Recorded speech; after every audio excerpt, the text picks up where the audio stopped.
Nouvelle édition d'information sur la télévision Lavari, le sommaire. Des structures de la société civile unissent leurs forces pour créer un collectif dénommé Sauvons le Niger. Objectif, faire échec aux fossoyeurs de la démocratie selon les membres du collectif. La coordination régionale Lumana de Tillabéri a fêté aujourd'hui l'anniversaire du parti. Une manifestation couronnée par une déclaration. Mesdames, Messieurs, bonsoir et bienvenue sur cette édition d'information qui reçoit ce soir comme invité Abdulmouni Ousmane. Il est membre du comité de directoire de la nouvelle structure appelée collectif donc Sauvons le Niger. Le temps de revenir avec notre invité. Demain donc 12 mai, cela fait 5 ans que le mouvement démocratique nigérien pour une fédération africaine, Lumana Africa, a vu le jour dans notre pays. Un anniversaire que la coordination régionale Lumana de Tillabéri a célébré ce dimanche 11 mai sous le signe de l'idéal qu'incarne le président du deux partis, son Excellence Hamamadou. Le compte rendu avec nos envoyés spéciaux Michel Légy et Ibrahim Abdou. Région constituant un des principaux fiefs du Modenfa Lumana Tillabéri n'a pas dérogé à cette tradition de célébrer avec éclat dans la joie et l'unité l'anniversaire de ce jeune parti créé il y a exactement 5 ans. Un parti dont l'historique a été présenté par le secrétaire général de la coordination départementale Lumana de Tillabéri, qui est revenu sur le parcours fascinant du président de ce parti, Hamamadou, auquel toute la coordination apporte son soutien indéfectible à travers cette cérémonie. N'en déplaise à certains esprits chagrins, toute chose que le congrès extraordinaire du reste a révélé à l'opinion nationale et internationale avec une mobilisation jamais égalée. Cela fait des jaloux, certes, mais c'est Lumana Africa, le grand parti que personne ne peut détruire. Cette manifestation qui a vu la participation des militantes, militants et sympathisants de ce parti venus de diverses agglomérations de cette région a été également une occasion pour les premiers responsables de ce parti sur le plan régional de rendre publique une déclaration de presse pour exprimer leur position relativement à la situation politique nationale et particulièrement celle qui prévaut à l'Assemblée nationale. Le pouvoir actuel, après avoir excellé dans la corruption et l'achat de conscience, s'évertue, à travers sa majorité parlementaire, à fouler au pied les prescriptions de notre Constitution et du règlement intérieur de l'Assemblée nationale. Cette majorité parlementaire, véritable bras armé du timonier national au sein de l'hémicycle, bloque l'élection des candidats de l'opposition au poste qui lui reviennent de droit dans le bureau de l'institution parlementaire. En effet, l'article 89, alinéa 1 de la Constitution dispose que le bureau de l'Assemblée nationale doit refléter la configuration politique de celle-ci. C'est dans ce contexte conflictuel que la garde rapprochée du président Hamamadou, après avoir été drastiquement allégée, fut purement et simplement relevé le samedi 3 mai 2014 et son aide de camp retirée le 6 mai 2014. Face à cette agression manifeste contre les principes de la démocratie pluraliste et de l'état de droit auquel notre peuple est profondément attaché, la coordination régionale Lumana Africa de Tillabéri, prenant à témoin l'opinion nationale et internationale. 1. Dénonce avec la plus grande fermeté les dérives tyranniques du régime du Gouri système. 2. Interpelle le président de la République quant à son serment confessionnel de respecter et de faire respecter la Constitution et lui rappelle que conformément à l'article 1er de la Constitution, toute atteinte à la forme républicaine de l'État et aux institutions démocratiques est un crime de haute trahison puni comme tel par la loi. 3. Exige la restauration immédiate et sans condition de la sécurité du président de l'Assemblée nationale. 4. Apporte son soutien indéfectible à son Excellence Hama Amadou dans les épreuves qui lui sont imposées, ainsi qu'à l'ensemble des députés de l'opposition dont le combat pour la défense des acquis démocratiques et l'état de droit fait honneur à notre peuple. En tout état de cause, la coordination régionale Lumana de Tillabéri a appelé sa grande base à ne ménager aucun effort afin de faire échec à toute tentative d'atteinte aux valeurs chères au moderne Fa Lumana, en se tenant mobilisé et prêt à tout moment à observer les mots d'ordre de ce parti qui souffle ainsi ses 5 bougies ce dimanche 11 mai 2014. Tout comme la coordination Lumana de Tillabéri, la coordination de Niamey a organisé cet après-midi au siège du parti une grande manifestation de réjouissance à laquelle on prépare le président national du parti Hamamadou et l'ensemble des leaders de l'opposition. Une démonstration de force que vous suivrez, plaise à Dieu, demain dans nos éditions d'information. Après l'actualité politique, pas toute autre chose à présent, sauvons le Niger, c'est le nom d'un nouveau collectif des structures de la société civile. Le baptême de feu du collectif Sauvons le Niger a eu lieu ce matin à travers une déclaration dans laquelle les objectifs de Sauvons le Niger ont été déclinés. La déclaration est lue par Mme Soli Ramatou, membre du comité du directoire du collectif Sauvons le Niger. Ces derniers jours, le peuple nigérien a suivi avec amertume le spectacle désolant, irresponsable et ridicule offert par la représentation nationale à l'occasion de la mise en place du bureau de l'Assemblée nationale. Le blocage des travaux du Parlement enfonce le pays dans un immobilisme inutile et inacceptable dont les conséquences sont incalculables pour notre nation. Notre loi fondamentale, censée réguler et résoudre les problèmes et autres malentendus politiques, est allègrement foulée aux pieds au nom des intérêts partisans ou secteurs par ceux-là même qui sont censés la respecter. L'administration publique, qui doit rester une institution neutre et apolitique comme le prescrit l'article 62 de la Constitution, est transformée en un bras séculier de la coalition au pouvoir, sur fond de magouilles dans les recrutements, les promotions et la mobilité des agents de l'État. Contrairement aux engagements solennels pris devant le peuple et en violation flagrante des serments confessionnels, la corruption, l'enrichissement illicite, la concussion, le trafic d'influence, le népotisme, le blanchiment d'argent, l'impunité et l'injustice sont au vu et au su de tout le monde érigés en mode de gouvernance par le régime actuel. Il vous souviendra que le collectif de 50 structures de la société civile pour la défense des intérêts du Niger a engagé un combat pour le respect et l'application stricte de la loi 2006 dans le cadre de la négociation d'un nouveau contrat entre le Niger et le groupe nucléaire français Areva. À la date d'aujourd'hui, et en dépit de toutes les professions de foi de nos dirigeants, les informations en notre possession indiquent que les intérêts de notre pays ont été sérieusement compromis au profit d'Areva.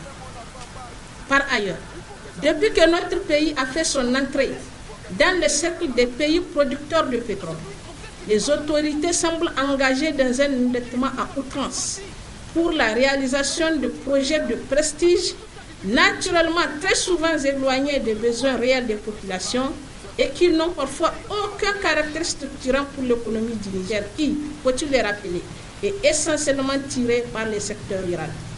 Cette politique d'endettement risque, si on y prend garde, de coûter cher aux générations actuelles et futures. En tout cas, pour l'instant, seule une petite minorité de la nomenclature en place profite de la manne pétrolière, refusant systématiquement toute réduction des prix des hydrocarbures pouvant avoir une incidence positive sur la vie des citoyens ordinaires.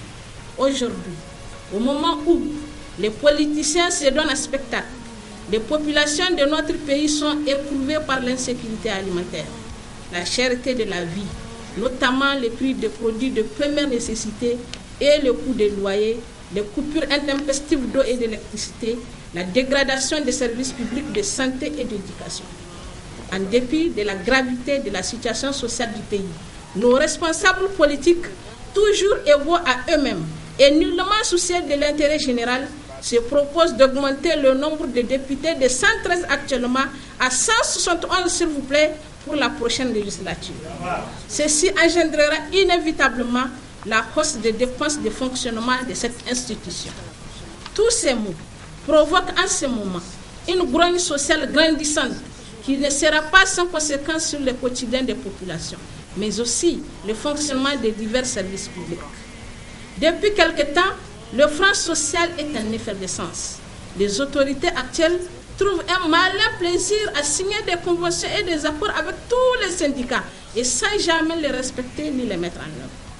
Plusieurs régions de notre pays, notamment la région de Tillabéri, Agadez et Difa, sont transformées en périmètre d'insécurité orchestré par des groupes terroristes et narcotrafiquants de tout acabit, pendant que notre pays cède notre souveraineté en permettant l'installation de bases étrangères en violation flagrante de l'article 169 de la Constitution.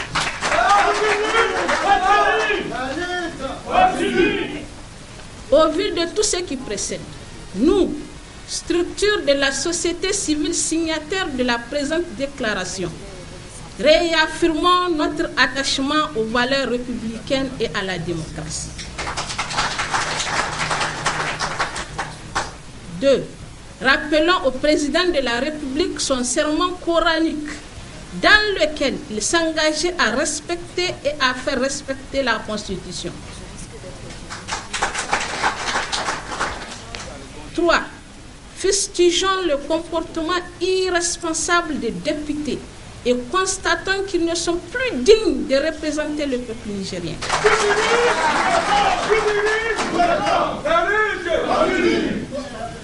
4. Condamnons les violations répétées de notre loi fondamentale, le non-respect des décisions de justice ainsi que les arrêts de la Cour constitutionnelle. 5. Déplorons la duplicité des autorités dans la gestion de leurs relations avec les structures syndicales. 6. Déplorons et condamnons également le rapt de 286 jeunes filles du Nigeria par Boko Haram et demandons aux autorités de ce pays de tout mettre en œuvre afin que celles-ci soient libérées dans les plus brefs délais. Profitons de cette même occasion pour attirer l'attention des autorités sur les risques de débordement de cette crise dans notre pays. Aussi, nous leur demandons de prendre toutes les mesures idoines pour éviter à notre peuple de souffrances supplémentaires. 7. Déclarons la création du collectif Sauvons le Niger qui se veut être le rempart de la démocratie dans notre pays. 8. Appelons toutes les forces vives de la nation à se mobiliser comme un seul homme pour faire échec aux fossoyeurs de la démocratie, qui qu'ils soient. 9. Et enfin, lançons un appel pressant à toutes les Nigériennes et à tous les Nigériens pour éviter à notre pays de revivre des situations difficiles dans lesquelles l'amnésie et l'irresponsabilité des politiciens semblent vouloir nous ramener. Je l'ai annoncé au début de cette émission, nous avons sur ce plateau donc un invité. Il s'agit de Abdelmouni Ousmane. Il est un des membres donc de cette nouvelle structure appelée Sauvons le Niger, le collectif. Abdoul, bonsoir et merci d'avoir accepté notre invitation. Bonsoir. Alors, Sauvons le Niger, qu'est-ce qui peut expliquer la création de ce collectif Sauvons le Niger? Est-ce à dire que le Niger est en danger? Oui, bien sûr, quand on prend les événements de ces derniers jours, de ces dernières semaines, qui constituent un artefact, c'est ce qui se passe particulièrement à l'Assemblée nationale en termes de dissidence, en termes de difficultés, en termes de verbiage tout à fait inutile par rapport à l'intérêt général. Nous nous sommes rencontrés pour nous poser la question. Depuis quelques années, effectivement, les Nigériens et nous observons les difficultés auxquelles le pays est exposé. Nous constatons que la classe politique, depuis quand même quelques décennies, ne se donne pas les moyens de résoudre véritablement les problèmes des Nigériens. Ils se contentent effectivement de jouer à la chaise musicale et de se remplacer les uns des autres sans pour autant chercher véritablement à faire en sorte que les préoccupations du plus grand nombre soient prises en compte. Et donc, on s'est dit, on a observé, les Nigériens ont appelé à la responsabilité, à l'ordre et à l'intérêt général. Ils n'ont pas été encore entendus jusqu'à aujourd'hui. Nous avons encore appelé à l'unité, à la quiétude. Tout cela n'a pas fonctionné. On les a appelés à tous les mécanismes républicains et démocratiques pour que les intérêts des plus grands Nigériens soient pris en compte. Ils ne l'ont pas entendu. Et on s'est rendu véritablement compte que depuis quelques années, la classe politique dans son ensemble est déversée dans des mécanismes promouvant l'émergence de quelques individus, promouvant effectivement l'enrichissement de quelques-uns, sans pour autant que le plus grand nombre ne voit les répercussions de l'exploitation d'un certain nombre de richesses nationales. Et donc, on s'est dit effectivement qu'on est à l'aube de quelque chose qui est totalement dysfonctionnant, mais dans le même temps, nous avions espéré que les difficultés qui prévalent doivent les amener quand même, indépendamment de la lassitude qui a prévalu, indépendamment de laisser aller, qu'on leur a laissé faire. On estimait qu'il allait prendre les devants des choses et faire en sorte que les préoccupations du plus grand nombre soient prises en compte. Chaque jour qui passe, on voit qu'il n'y a d'intérêt que les leurs, il n'y a d'intérêt que ceux de leur famille. Et alors on s'est posé véritablement la question, pourquoi ont-ils l'impression que les Nigériens sont des va-nu-pieds des Nigériens auxquels on peut tout opposer et tout imposer sans pour autant qu'ils réagissent? On s'est posé entre autres questions et on s'est rendu véritablement compte, c'est parce qu'il leur manque véritablement une force sociale qui leur dise voilà ce que sont nos préoccupations, voilà ce que sont nos difficultés. Aujourd'hui, c'est un Niger où on dit on a mobilisé 1864 milliards pour faire en sorte que ça fonctionne. On a mobilisé des moyens extraordinaires pour faire en sorte que le Niger soit beau. On a mobilisé des moyens extraordinaires pour faire des infrastructures. On a mobilisé 1864 milliards pour faire en sorte que le Niger soit orienté vers l'avenir. Mais dans le même temps, on se rend compte qu'il y a un autre Niger. Ce Niger, c'est celui où les gens réclament encore leur paye. C'est un Niger dans lequel les gens n'ont pas à manger. C'est un Niger dans lequel les gens ne sont pas soignés. C'est un Niger dans lequel les enfants ne vont pas à l'école. C'est un Niger dans lequel les gens meurent de soif. Et alors, véritablement, on se pose des questions. Il y a un Niger, pour quelques-uns, qui effectivement en profitent de maigres ressources auxquelles nous accédons. Et il y a un Niger dans lequel les autres sont comme des esclaves bayou. Ils doivent évidemment vivre et se complaire dans ce qu'on leur laisse comme miettes et ils doivent se complaire là-dedans. Et donc, pendant longtemps, on nous a sclérosé dans une logique style Tazarché anti-Tazarché. La société civile a estimé à partir d'un moment où les contradictions sont tellement énormes, où on se rend compte que la classe politique dans son ensemble n'est plus portée dans la prise en charge des besoins quotidiens et des besoins réels des Nigériens. On s'est dit, nous devons nous démarquer et nous devons taire nos difficultés et nos contradictions qu'il y avait auparavant, pour faire en sorte désormais d'avoir en ligne de mire l'intérêt général et l'intérêt général seulement. Et ça, nous avons pu le faire. Pendant ces mêmes moments, on voit la classe politique en train de se chamailler, en train de se tirer les cheveux, en train de créer des conditions de déstabilisation du pays et de l'unité nationale. Et nous, on s'est dit, est-ce que nous allons continuer d'être complices de cette situation ou nous allons plutôt essayer de mobiliser tous les moyens et tous les moyens pour faire en sorte qu'ils s'entendent et en regard l'international, et au pire des cas, s'ils ne le font pas, que les Nigériens avec nous, et c'est l'appel que nous lançons, que les Nigériens et nous déployons tous les moyens nécessaires pour faire en sorte que ces gens qui sont totalement anachroniques par rapport aux besoins réels des Nigériens, qu'ils soient évacués et que les Nigériens réels qui ont des ambitions pour faire en sorte que le Niger aille mieux, qu'ils puissent profiler de quelque part que ce soit. Voilà, donc, c'est ça qui a le collectif nouveau, le collectif donc Sauvons le Niger est là. Vous vous êtes fixé des objectifs quand même. Jusqu'où vous pouvez aller pour quand même satisfaire un peu tout ce que vous êtes dit. Pour l'instant, il y a quand même un certain nombre de revendications qui sont tout à fait immédiates. Ce sont des revendications relatives à l'énergie quand on se rend compte que les coupures intempestives d'électricité, d'eau, etc., auxquelles on a promis des solutions depuis belle lurette et auxquelles les solutions ne se chiffrent qu'à des discours.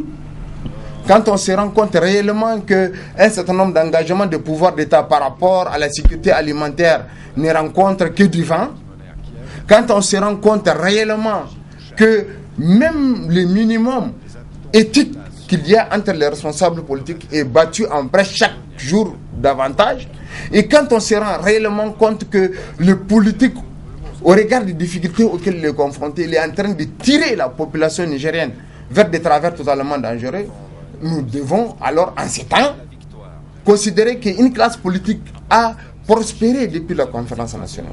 Elle en a bénéficié du combat des citoyens nigériens. Mais au moment où on espérait le retour d'ascenseur, au moment où on espérait que les populations nigériennes puissent accéder à un bien-être et que cette classe politique puisse être quand même regardante par rapport aux besoins des Nigériens, on se rend compte que cette classe politique est en train de s'enrichir, elle est en train d'utiliser de tous les moyens pour avancer et délaissant les peuples nigériens dans son ensemble. Voyez-vous, en termes d'exemple, quand on voit la ville de Niamey, le nombre d'immeubles qui émergent, le nombre de témoins de luxe qu'on voit, au moment où, dès qu'on quitte à 20 km de Niamey, on trouve la même misère qu'il y a 20 ans. Ça veut dire que la démocratie n'a pas servi aux Nigériens. Voilà. La démocratisation a servi aux politiciens.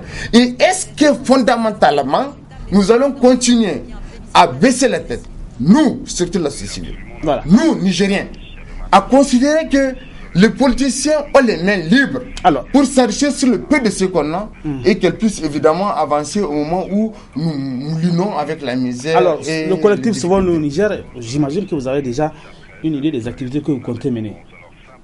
Et quel type d'activités vous comptez mener? Nous comptons mener des activités citoyennes. Nous comptons faire en sorte dans les prochains jours et les prochaines semaines que nous ne soyons pas réduits à cela que vous avez vu à l'espace citoyen au niveau des alternatives. Nous allons rentrer dans les rues, nous allons rentrer dans nos maisons, nous allons remobiliser nos parents, nous allons remobiliser nos frères, nous allons remobiliser nos soeurs, nous allons remobiliser tous les Nigériens pour leur dire que ce Niger-là n'appartient à personne. Il faut que nous nous déployions tous autant que nous sommes pour faire en sorte que les maigres ressources qui sont les nôtres, que ces ressources-là servent au plus grand nombre. Pour l'instant, on se rend compte que ça ne sert pas à plus de 300 personnes qui sont bien connues, déversées à l'opposition au pouvoir, et nous devons alors mobiliser tous les moyens pour les dire stop. Nous avons besoin d'éducation, nous avons besoin de santé, nous avons besoin d'hydraulique, nous avons besoin d'agriculture, nous avons besoin d'un investissement réel par rapport aux besoins quotidiens des Nigériens. Nous n'avons pas besoin essentiellement de dépenses superfétatoires qui sont sans commune mesure avec les besoins réels des Nigériens. Ça, c'est notre appel et nous allons demander aux Nigériens de faire en sorte que désormais, qu'on ne soit plus ces bailloux qui suivons et regardons, qu'on ne soit plus ces observateurs qui regardons sans agir, que nous ne soyons plus ces citoyens sans réaction, mais qu'on soit responsable, agissant et imposant par rapport à l'intérêt général. Voilà. Quand on regarde un peu la composition de ces structures de la société civile, on remarque quand même qu'il y a des figures, pas des moindres, des mouvements associatifs nigériens. À un moment, on remarque qu'il y a quand même des gens qui ne regardaient pas dans la même direction. Et avec l'histoire, on connaît un peu comment les structures de la société civile un peu secrètes. Et par finir, c'est un peu la cassure pour des ambitions, on ne sait pas, politique ou autre chose. Est-ce que vous pensez que Sauvons le Niger a quand même une durée de vie déterminée? Sauvons le Niger, je sais que le pouvoir va nous donner des coups dans les prochains jours, en effet. mais sauf qu'on est suffisamment aguerri. Mais voyez-vous, depuis quelque temps, on a délibérément imposé une conduite à la société civile. On l'a caractérisé en deux camps. Qui l'a imposé? C'est une réalité tout à fait objective, mais on l'a maintenu artificiellement. Parce que dans le même temps, on a récupéré des artistes, etc. Donc on a demandé, on a cherché à faire en sorte que les gens soient divisés, qu'ils soient tout à fait dans des schismes, tendant à démontrer qu'il y a des tas d'artistes, anti-artistes. Nous avons estimé que ça ne s'y est plus. Depuis cette déclaration, on ne peut plus nous dire par exemple que notre ami et camarade, nous, États artistes, c'est aujourd'hui un citoyen nigérien qui regarde dans le même sens que ceux qui, à l'époque, ont même combattu et protégé ceux qui sont actuellement au pouvoir.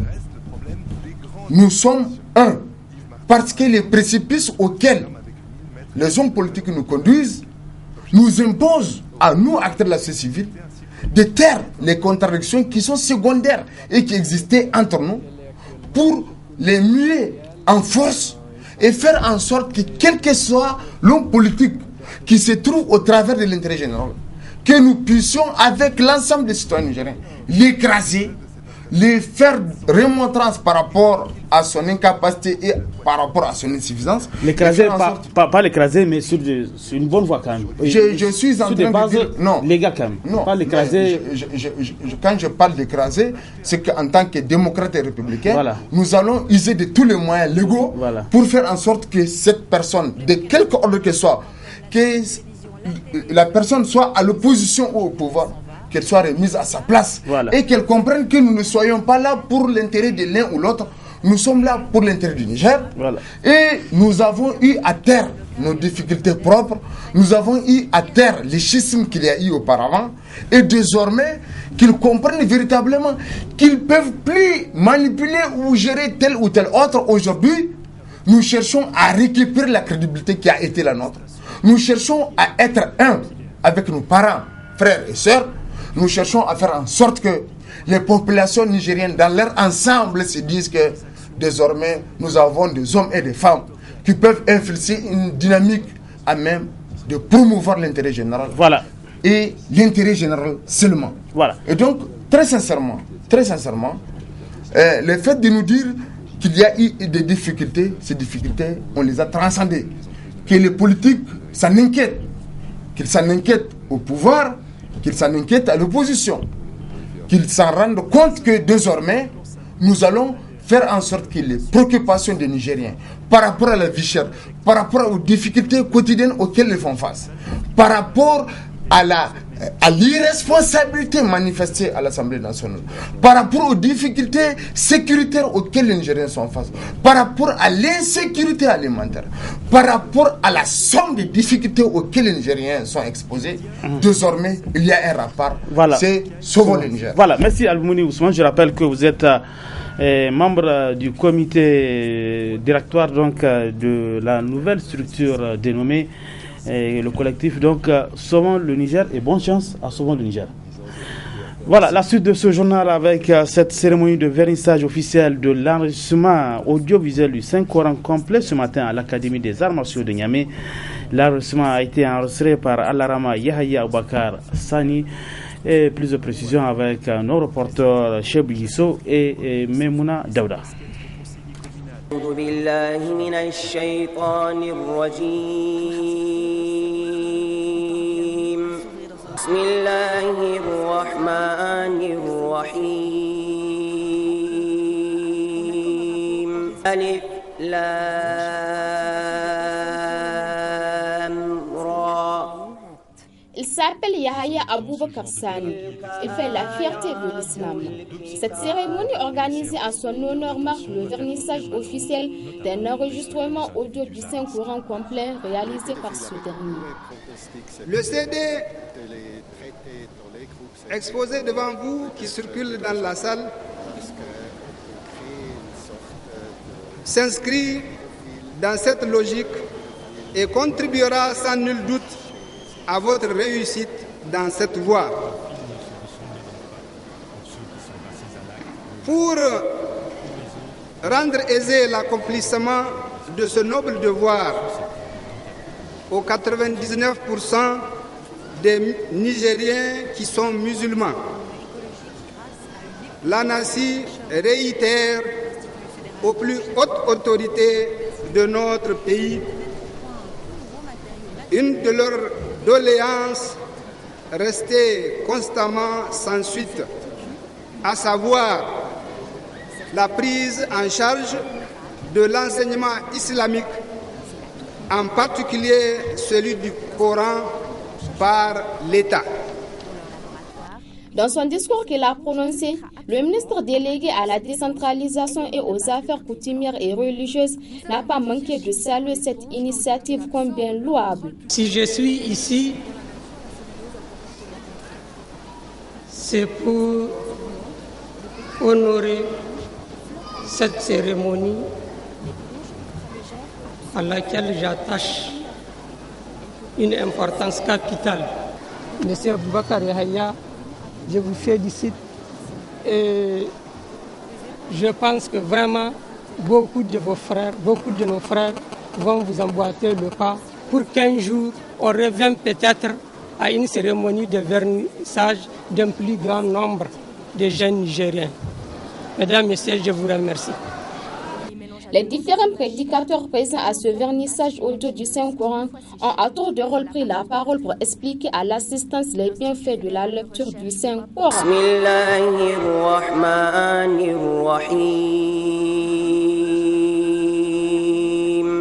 Autre aspect de ce journal, plusieurs régions de notre pays ont enregistré leur première précipitation ces derniers jours, même si l'on ne peut pas parler encore de l'installation effective de l'hivernage selon la météo. Au niveau des fabricants des matériels aratoires, l'on s'active déjà à satisfaire la forte demande des paysans dont l'affluence se fait de plus en plus sentir au marché de Katako. C'est le constat signé notre reporter Omar Issoufou. C'est maintenant les forgerons s'activent à fabriquer le maximum de matériel aratoire. Les premières pluies sont tombées et d'ores et déjà les matériels aratoires se vendent à la dizaine, à la centaine même.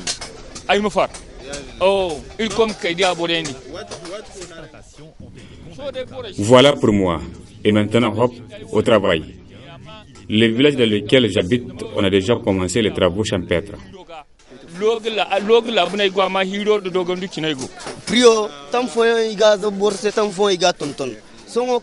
Tu sais ce que la récolte nous rapporte est 10 fois plus supérieure que les outils qu'on achète. Alors, ce qu'on peut dire, c'est Dieu merci seulement.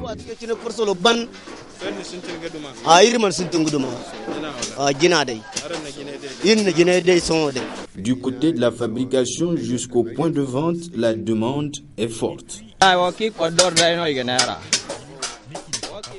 Le marché, on ne se plaint pas.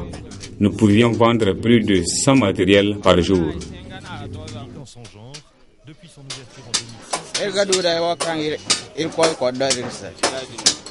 Tout se crée, tout se transforme, rien ne se perd.